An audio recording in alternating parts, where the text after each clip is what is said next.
এলাকার সন্তান, জন্মেছি ওই এলাকায়, বেড়ে উঠেছি ওই এলাকায়, রাজনৈতিক সামাজিক ব্যক্তিগতভাবে ওই এলাকায় আমার বিচরণ এবং ওই ঢাকা নয়ের সাথে আমার একটি আত্মার সম্পর্ক রয়েছে এবং ঢাকা নয়কে আমি ভালোবাসি এবং ঢাকা নয়ের তৃণমূল থেকে শুরু করে সব পর্যায়ে আমাদের ওই এলাকার যারা ভোটার তাদের সাথে এবং সামাজিকভাবে রাজনৈতিক সব জায়গায় আমার একটা বিচরণ অতীতও ছিল, এখনও আছে। এবং ওই এলাকার মানুষের কী সমস্যার সমাধানের আমরা কি উপায় বের করতে হবে সব কিছু নিয়ে আমরা আসলে তৃণমূল পর্যায়ের সাথে আমাদের একটা যোগসূত্র আছে।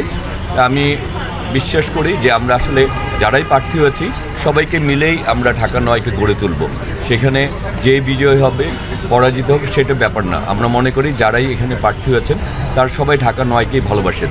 সুতরাং আগামী দিনে আমরা ঢাকা নয়কে গড়ে তুলব, সাথে সাথে আমরা সবাই যাতে দেশ গঠনেও ভূমিকা রাখতে পারি এবং বিএনপির ভারপ্রাপ্ত চেয়ারম্যান জনাব তারেক রহমান যে পরিকল্পনা নিয়ে আগামীর বাংলাদেশ গড়ে তুলতে চান, আমরা মনে করি আপনি ব্যক্তিগতভাবে আমরা জাতীয়তাবাদী দল সবাই এবং এলাকার সবাই মিলে আমরা সেই আগামীর বাংলাদেশ গড়ে তোলার আমরা সহায়ক শক্তি হিসেবে কাজ করি।